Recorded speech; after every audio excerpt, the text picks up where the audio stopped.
प्रधानमंत्री जी के साथ संवाद के लिए हम जनपद बहराइच चलेंगे, जहां प्रधानमंत्री आवास योजना के लाभार्थी श्री तिलक राम जी उनसे संवाद करेंगे। तिलक राम जी नमस्ते। अपना परिचय, अपने काम के विषय में थोड़ा बताइए तिलक राम जी। हम खेती करता हूँ साहब, और जैसे और फिशरमेंट लगाया था उसको काट लिया हूँ साहब, और अब धान लगाने वाले हैं। परिवार में कितने सदस्य हैं?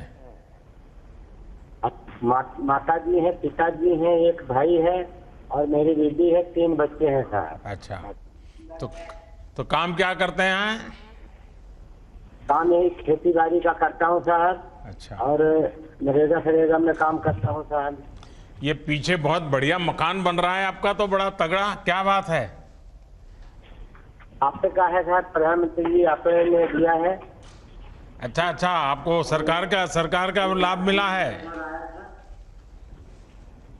उसी में बनवा रहा हूँ साहब।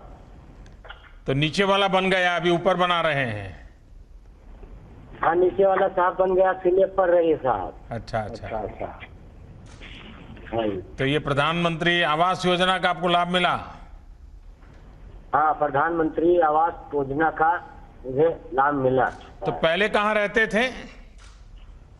पहले कहीं नहीं जाते थे, घर पे ही रहते थे साहब। यानी ऐसे ही झोपड़ी में? झोपड़ी पहले बहुत दिक्कत थी साहब, ना एक घर था, छपरा था, बारिश में बहुत दिक्कत होती थी और गर्मी में भी दिक्कत होती थी, लेकिन आपने दिया, बहुत अच्छा। अब है, परिवार हमारा सुखी से रहेगा। तो अभी तो घर वालों को पक्का मकान मिल गया, तो घर वालों की अपेक्षा भी बढ़ गई होगी? नहीं, बहुत अच्छा है, बहुत खुश है, पूरा परिवार बहुत खुश है। तभी मेहमान भी बहुत आते होंगे घर में? हाँ जी, अभी हाँ आते हैं साहब। पहले झोपड़ी में तो कोई मेहमान नहीं आता है, अभी तो मेहमान भी बहुत आते होंगे। हाँ साहब। अच्छा, बच्चों की पढ़ाई करवाते हो? हाँ साहब, बच्चों पर आप मुझे बताइए, आपको प्रधानमंत्री आवास मिला, आप प्रधानमंत्री को क्या दोगे? प्रधानमंत्री को भगवान से कहता हूँ खूब सुखी से रहे, वो सारी जिंदगी प्रधानमंत्री ही रहे। बस ऐसा ही कह दोगे क्या? खुद देंगे नहीं आप? कुछ देने की बात बोलो ना।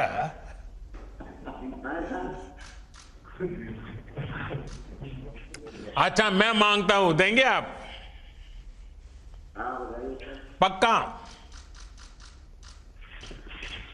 पक्का देंगे? अच्छा, देखिए, पहला तो आप मुझे प्रॉमिस कीजिए कि आप बच्चों को जितना पढ़ना है जरूर पढ़ाएंगे, कभी भी आपको थोड़ी तकलीफ पड़े तो भी बच्चों को पढ़ाएंगे, करेंगे? पढ़ाएंगे साहब, पढ़ाते हैं। पक्का? पक्का साहब। और हर साल मुझे चिट्ठी लिख के बताओगे कि भाई बच्चे अब यहाँ इस क्लास में आए, इतना मार्क लाए हैं, ऐसा बताओगे? बताएंगे साहब। तो ये वादा पूरा करना है आपको? पूरा करेंगे सर। देखिए, हमने आपको ये आवास दिया, सरकार की योजना से आपको लाभ मिला, तो देश की भलाई के लिए आपको भी अपने बच्चों को पढ़ाना चाहिए। पढ़ाएंगे साहब, पढ़ रहे हैं। चलिए, मेरी आपको बहुत शुभकामना है, और आपकी माता जी के यहाँ से दर्शन हो रहे हैं, मैं उनको प्रणाम करता हूँ। माँ के आशीर्वाद मिले ताकि हम सब अच्छा काम करें। चलिए, बहुत बहुत धन्यवाद भैया।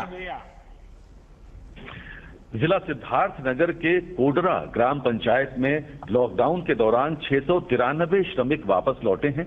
इन्हीं में से एक श्री कुर्बान अली जी अब प्रधानमंत्री जी के साथ वार्तालाप करेंगे। कुर्बान अली जी नमस्ते। प्रधानमंत्री जी और मुख्यमंत्री जी को मेरा नमस्कार। नमस्कार। ये पीछे जगदम्बी प्रसाद बड़ा गुस्सा करते होंगे, उनको नाराजगी होती है कि देखो ये हमारे यहाँ का कुर्बान अली तो बात कर रहा है, लेकिन मुझे बात करने का मौका नहीं मिल रहा है। कहिए कुर्बान अली, क्या करते हैं आप कल? सर मेरा नाम कुर्बान अली है। मैं कोडरा ग्राम जिला सिद्धार्थनगर से बोल रहा हूँ। मैं मुंबई में राजमिस्त्री का काम करता था। लॉकडाउन के दौरान मैं और मेरा छोटा भाई गांव वापस लौट कर आए। प्रधानमंत्री जी को मैं आभार व्यक्त करना चाहता हूँ कि गांव वापस आने के बाद मुझे और मेरे भाई को और मेरे गांव में जितने लोग आए हैं सबको राशन किट भी दिया गया और 1000 रुपया भी दिलाया गया, जिससे हमें बहुत खुशी हुई। और राज्य सरकार को हमारे हुनर के मुताबिक हमारे ही गांव में हमें काम भी दिलाया गया, जिससे मैं राज्य सरकार और प्रधानमंत्री जी को आभार व्यक्त करना चाहता हूँ। तो कुर्बान अली जी, इस बार तो ये कोरोना के कारण आप मुंबई छोड़ करके घर आ गए, तो रमजान का महीना भी तो घर में सबके साथ मनाया होगा? नहीं सर, 15 मई में हम लोग मुंबई में थे। अच्छा अच्छा। लॉकडाउन में मुंबई से 12 मई को मैं अपने गांव वापस प्राइवेट बस से गांव वापस आ गया। अच्छा, तो अभी गांव में क्या करते हैं? आप वापस आए हैं तो? सर गांव वापस आने से पहले मेरा मेडिकल जांच हुआ और 21 दिन होम क्वारंटीन में भी रखा गया। मैं और मेरा छोटा भाई गांव पे प्राइवेट में काम करते थे और यहाँ पे प्रधान जी हमारे सामुदायिक शौचालय बनवा रहे हैं, जिसमें हमें हमारे भाई को राजमिस्त्री का काम भी दिलाया गया। और आगे बोले प्रधान जी की राज्य सरकार द्वारा जैसे और काम भी मिलेगा, जैसे प्राइमरी की मरम्मत और गांव में घर घर शौचालय भी बनाए जाएंगे। हमें वहाँ भी राजमिस्त्री का काम भी दिलाया गया। राजमिस्त्री की हमारी ट्रेनिंग भी शुरू हो गई है, जिनका सर्टिफिकेट हमें दिलाया गया है। अच्छा अच्छा, यानी अब आप एक बड़े सर्टिफाइड राजमिस्त्री बनकर के काम के लिए जाएंगे आगे? जी सर। तो आप जब वहां थे और बीमारी की खबरें आई तो माँ बाप और सब रिश्तेदार सब बड़े चिंता में पड़ गए होंगे? सर लॉकडाउन के समय हम भी घबरा गए थे, लेकिन आपने ट्रेन भी चलाई और घर वाले थोड़ा खुशी भी हो गए कि ये रमजान का दिन भी था और ईद भी करीब थी, इसलिए घर वाले बोले 12 मई को प्राइवेट गाड़ी से हम लोग घर चले आए, अपने परिवार के साथ ईद भी यहाँ पे मनाई। चलिए, तो सब माँ बाप भाई बहन सब खुश हो गए आप आ गए तो? सब यहाँ पे सभी खुशी है। लेकिन अभी तबीयत संभालते हो कि नहीं संभालते हो? बड़े बहादुर बन करके ऐसे ही घूम रहे हो? नहीं सर, यहाँ पे आके बहुत खुश हूँ। यहाँ पे रोजगार भी हमको दिलाया गया, यहाँ पे भी हम काम भी कर रहे हैं। हाँ। चलिए, मेरी आपको बहुत शुभकामना है और आप अपना परिवार स्वस्थ रहे कुर्बान अली जी। और कौन है? अब मैं अहमदाबाद से वापस लौटे, गोरखपुर को वापस लौटे श्री नागेंद्र सिंह जी को आमंत्रित करता हूं। इन्होंने गोरखपुर लौटकर मुद्रा ऋण के माध्यम से डेयरी का काम प्रारंभ किया है। मतलब कि आप योगी जी के गांव के हैं और मेरे गांव में रहते थे? नमस्कार। नागेंद्र जी कहाँ रहते थे अहमदाबाद में? राजू नगर सर। हैं? राजू नगर। राजू नगर। अच्छा, जी सर। कितने साल रहे वहाँ? मेरे चाचा जी रहते हैं वहीं पर। अच्छा अच्छा, चाचा जी के पास रहते थे। जी सर। क्या काम करते थे वहाँ? स्टील बर्तन का काम सर। अच्छा, तो ये सीखा कहाँ आपने स्टील बर्तन का? इतना बड़ा वो तो काम बड़ा महत्वपूर्ण होता है। सर वहीं चाचा के लड़के कराते थे, वहीं सिखाते थे। अच्छा अच्छा। तो आप वापस कैसे आ गए? सर लॉकडाउन चल गया तो क्या करें वहाँ पर। अरे अहमदाबाद तो बहुत बढ़िया है। कंपनी बंद हो गई थी सर। अच्छा, यहाँ माँ भी चिंता करती होंगी, रिश्तेदार चिंता करते होंगे कि भाई बीमारी में तुम कहीं मत रहो, घर चले आओ, ऐसा हुआ होगा? इसलिए चले आए सर। हाँ। तो ये बीमारी का इतना डर कैसे लग गया? वैसे ही बीमारी है सर ये। तो अभी डर है कि अभी डर निकल गया? अभी पूरा डर है। अच्छा, तो अहमदाबाद से निकले कैसे आप? ट्रेन से सर। अच्छा, ये जो श्रमिक ट्रेन था उससे आ गए? जी सर। अच्छा, तो अब क्या मन करता है यहाँ? यहाँ सर हम ईपी बड़ौदा ईपी बैंक से हमने लोन लिया था। लोन लिया है आकर के? जी सर। किस रोजगार के लिए। किस चीज के लिए लोन लिया? डेयरी खोलने के लिए। अच्छा, कितना लोन लिया है? 1 लाख का। 1 लाख रुपया? जी सर। तो आपको दे दिया बैंक वालों ने? हाँ सर। आपने डरा दिया होगा उनको कि मैं अहमदाबाद से आता हूँ, मोदी जी के गांव से आता हूँ, 1 लाख रुपया देना पड़ेगा, ऐसा किया था क्या? नहीं सर, पहले तो मैं लॉकडाउन में यहाँ तो प्राइमरी स्कूल में ही रहता था। हाँ, लॉकडाउन का पालन करके ही गया था। तो क्या किया 1 लाख रुपए का? मैंने भैंस खरीदा। भैंस खरीदा? तो जी क्या सर। क्या योजना क्या है आपकी? डेयरी का सर। डेयरी का? तो अभी भैंस दूध देती है? हाँ सर, देती है 10 किलो। कितना कितना दूध बेचते हैं आप? 7 किलो दूध हम बेचते हैं सर। कितनी कमाई होती है? 365 रुपया। अच्छा, यानी हर दिन का 365 रुपया? जी सर। अच्छा, और वहाँ अहमदाबाद में कितना कमाते थे? वहाँ तो सर वही पड़ जाता था 8,000 7,000। तो आप गांव में आए, भैंस लाए और ज्यादा कमाने लग गए, तो आपको तो कोरोना फायदे में गया जी सर। है। आपने आपत्ति को अवसर में पलट दिया। बस हमें आपसे ही सीखना है, सब सरकारों को यही सीखना है कि देखिए हमारे नगेंद्र जी ने आपत्ति को कैसे अवसर में पलटा, हम भी आपत्ति में अवसर को आपत्ति में से अवसर कैसे ढूंढे। तो अभी क्या करोगे? ये एक ही भैंस से चलाओगे? डेयरी करना है तो भैंस तो ज्यादा चाहिए। हमको सर इससे मिलेगा तो और उन्नति, हम और 3 से 4 बढ़ा सकते हैं डेयरी। अच्छा, तो अभी बैंक को पैसा वापस देने होता है, वो रेगुलर देते हो? देते हैं। तो बैंक दूसरे पैसे देने के लिए तैयार है? हाँ सर। अच्छा, चलिए, मेरी आपको बहुत शुभकामनाएं। लेकिन मैं 1-2 बात बताना चाहूंगा। आपने भैंस रखी है, कभी कभी क्या होता है हमारे यहाँ, क्या खिलाना उसका ज्ञान नहीं होता है, और ज़्यादातर घर की महिलाएं ही ये पशुपालन करती हैं।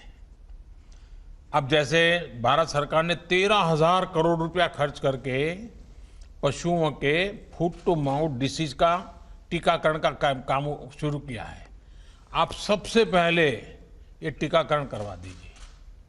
उसी प्रकार से भारत सरकार ने पशुपालकों के लिए भी, जैसे किसान क्रेडिट कार्ड होता है, पशुपालकों के लिए भी किसान क्रेडिट कार्ड निकाला है। आप वैसा किसान क्रेडिट कार्ड ले लीजिए और उससे आप आगे का कर्ज लीजिए, तो उसमें थोड़ा आपको मदद ज़्यादा मिल जाता है। तो ये भी आप जरूर कीजिए। तो पशु का आहार की चिंता करनी चाहिए, पशु को बीमार नहीं होने देना चाहिए। ज़्यादातर क्या होता है कि हम लोग दूध देता रहता है, हमें पता ही नहीं होता है कि पशुधन का जितना महात्म्य बढ़ाओगे ना, आपको अच्छा होगा। और उसका जो मलमूत्र है उससे भी अच्छा फर्टिलाइजर बना करके बेच सकते हैं आप, उससे भी कमाई कर सकते हैं। तो करेंगे?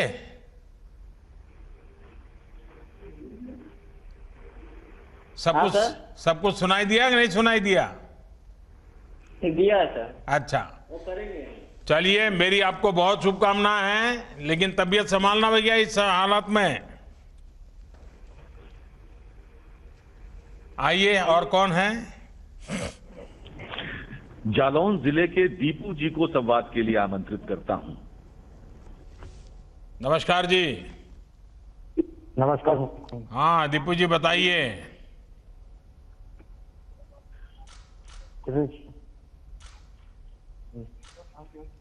घर डको जालौन से। आपके यहाँ से आवाज कम आ रही है दीपू जी। डकोर जालौन से बोल रहा हूँ दीपू। हाँ, जालौन से बोल रहे हैं। क्या कर रहे हैं दीपू जी? कोई हैदराबाद में काम करते थे। हैदराबाद में? तो आपको तो दीपू गारू बोलना पड़ेगा।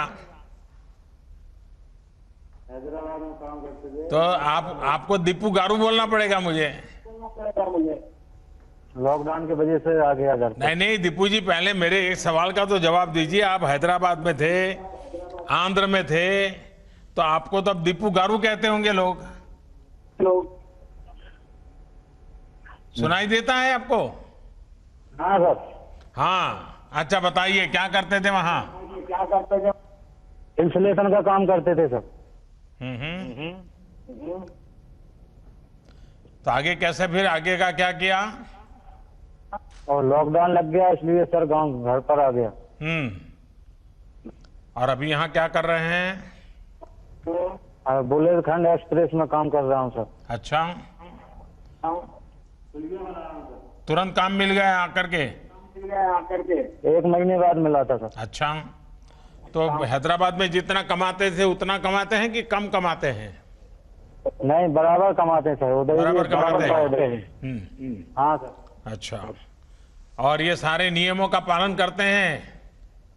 हाँ साहब, करते हैं। हाँ, देखिए ये जो बुंदेलखंड एक्सप्रेस वे जो है ना, ये एक प्रकार से इस पूरे इलाके का भाग्य बदलने वाला है, क्योंकि इतना बड़ा एक्सप्रेस वे बनने के बाद वहाँ डिफेंस कॉरिडोर आने वाला है और नए नए उद्योग आने वाले हैं, और हमारा इलाका जो पानी के बिना तरस रहा था, वहाँ अब उद्योगों की शुरुआत हो जाएगी। तो अब आपको रोजी रोटी के लिए कहीं जाना पड़े ऐसी स्थिति नहीं बनेगी। और ये विश्व स्तरीय सड़क बन रही है। वहाँ के लोग पहले मिट्टी की सड़क के लिए कागज देते थे गांव के लोग, आज इतनी बढ़िया सड़क आपके यहाँ बन रही है, और मैं मानता हूँ कि बुंदेलखंड का भाग्य बदल रहा है। चलिए दीपू गारू, आपको बहुत शुभकामनाएं भैया। जी सर, धन्यवाद। प्रधानमंत्री जी से वार्तालाप के क्रम के अंत में कबीरदास जी की नगरी संत कबीर नगर से 2 लाभार्थी माननीय प्रधानमंत्री जी से संवाद हेतु जुड़ रहे हैं। पहले श्री रामचंद्र जी को आमंत्रित करता हूं। रामचंद्र जी नमस्ते। प्रणाम। नमस्कार भैया, बताइए। मैं ओडीओपी के तहत जिला संत कबीर नगर का मैं एक अस्थायी निवासी हूं सर, और मुझे ओडीओपी के योजना के अंतर्गत मुझे 11 लाख रुपए का लोन स्वीकृत हुआ है। अच्छा, होजरी उद्योग के लिए सर। तो पहले से आप करते थे होजरी उद्योग? जी सर, छोटे रूप में करते थे। और उसमें अभी आपको 11 लाख रुपए मिल गया? जी। अच्छा, तो फिर आपको आश्चर्य हुआ होगा, 11 लाख इतना बड़ा पैसा कैसे आ गया और क्या करेंगे, कैसा रहेगा? आश्चर्य हुआ, कब ऑनलाइन हुआ, कब मेरे खाते में आ गया, और इतना बड़ा मतलब मैं उद्योग को विस्तार कर दिया, बड़ा कर लिया। अभी क्या कर लिया आपने? 4 बाहर से आए थे कामगार लोग, उनको मैं अपने किए रख लिया हूँ। काम कराते 3 पहले के थे, 1 हमारे घर के हैं। तो 8 लोग काम करते हैं? 8 लोग। तो आप 8 लोगों का पेट भरते हैं? जी। वाह। चलिए, आपका ये जो स्वरोजगार और उद्यमशीलता को मैं बहुत बधाई देता हूं। और बैंक में से रेगुलर अच्छा पैसा जमा करना, लेना, कारोबार करोगे तो बहुत बड़े बन सकते हो। और दुनिया में जितने बड़े लोग बने हैं ना, सब छोटे से ही शुरू किया है जी। और जिन्होंने छोटे से शुरू किया वो सचमुच में बड़े बने हैं। जिनको विरासत में मिल जाता है वो तो लुढ़क जाते हैं कभी कभी। तो मैं आपको बहुत शुभकामनाएं देता हूं। और कौन है आपके साथ बात करने वाले? जी सर, प्रणाम। नमस्ते। कुमार राय, ग्राम दुघरा, पोस्ट बनियाबाड़ी, जनपद संत कबीर नगर का निवासी। जी। मेरा व्यापार सर बेकरी का है। बेकरी का काम है? जी। कितने सालों से है? ये सर 6-7 साल से। तो पहले क्या करते थे बेकरी में? आप क्या क्या बनाते हैं? जी सर, मैं रस बनाता हूँ। अच्छा। हाँ, हो चाय के साथ लेते हैं। जी जी जी। हाँ। तो हम चाय वालों को तो मालूम है ना कि रस तो फिर क्या कर रहे हैं अभी? जी सर, वही बेकरी का विस्तार कर रहे हैं। प्रधानमंत्री रोजगार योजना के अंतर्गत जो लाभ मिला मुझको, उससे बेकरी विस्तार कर रहे हैं। और उसके बाद जो उनमें लेबरों और कामगारों की आवश्यकता है वो सब भर रहे हैं। मेरे यहाँ बिहार के और बलरामपुर डिस्ट्रिक्ट की लेबर है। कितने लोग हैं आपके यहाँ? मेरे यहाँ सर पहले 10-12 और बढ़ रहे हैं। 24 लोगों को काम दे दिया आपने? जी जी सर। और ये जो श्रमिक वापिस आए उनमें से 12 को दिया? जी जी। तो आपका कारोबार बढ़ रहा है कि बस सेवा भाव से ही सबको काम दे रहे हो? साहब कारोबार भी बढ़ रहा है, सेवा भाव भी हो रहा है। हाँ, कहीं ऐसा ना हो कि घर का कारोबार रह जाए और आप सबको काम दे दो और फिर घर में कोई खाना ही न दे आपको। तो अच्छे से काम हो रहा है बाजार में, सब चीजें डेली रोज ताजा बिकता है माल आपका डेली की पैकेजिंग करके बाहर बेचते हैं? मैं पैकिंग करके जिले में और पड़ोसी जिले में, अच्छा। पड़ोसी जिले में इतने तक में बिक जाता है। चलिए, मेरी आप सबको बहुत शुभकामना है भैया। आपका स्वास्थ्य जरूर संभालिए और मेहनत से जिंदगी बहुत कुछ आगे बढ़ सकती है, ये आप सबने करके दिखाया। धन्यवाद आप सबका।